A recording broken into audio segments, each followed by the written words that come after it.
So we've looked at one way of changing the points, which if you recall, you hop out of the locomotive with the right bumper, and then you can come up to a set of points and you can put your cursor near them and you can cycle them using the left and right buttons on the D-pad. You can cycle through the different points.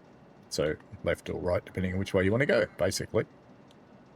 Now, if I go back to my train,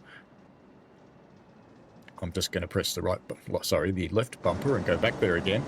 If we start this thing driving, so we're in reverse, let's give it some stick, release the brakes, and give it a bit of throttle. It's uphill here, so we'll give it 2. It'll still take a little while to move.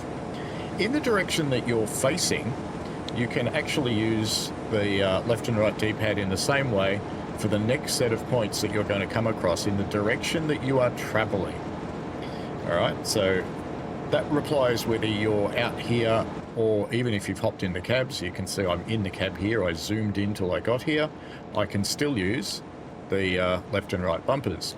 Sorry, left and right D-pad buttons, I apologize, to cycle through the different points. Now this works quite well in most circumstances, but let's just throttle back and apply some brakes, and we'll go for a little fly.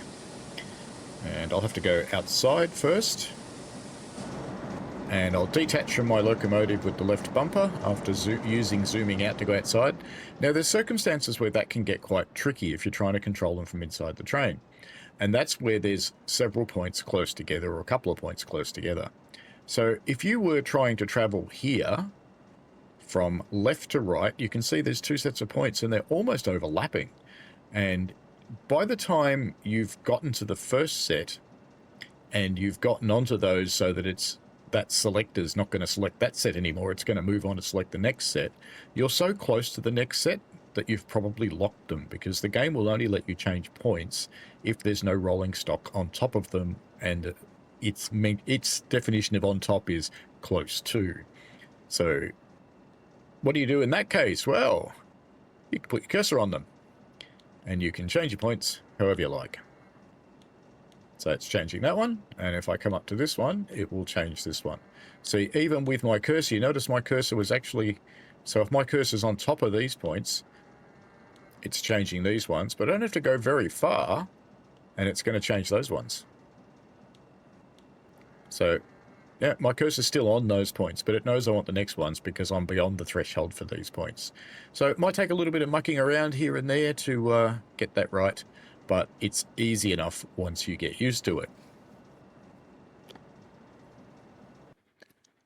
Righto then, folks. That's it for all of the tutorial components for Trainz Simulator World Tour on Xbox. I keep meaning to get that right because there's so many different versions of Trainz. Anyway, Trainz Simulator World Tour on Xbox. So I hope you've enjoyed this tutorial. It was a little bit of a long one, but I've set it up with chapters so that you can flick around to the things that you most need to see as we come past with the steam engine again. The big American canoa from the Chesapeake and Ohio Railway. Railroad, sorry, America. Railroad. They do have sub-railways as well, but this isn't one of them. Anyway, that's it for now. If you've got any questions, chuck them down below. I'll see what I can do to help you out. Do also join the N3V Discord because they have quite an active community that are very good at helping people. Alrighty, enjoy yourselves. Have fun, folks. And we shall.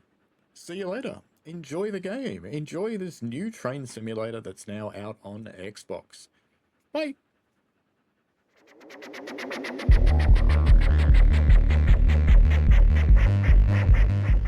We played a game.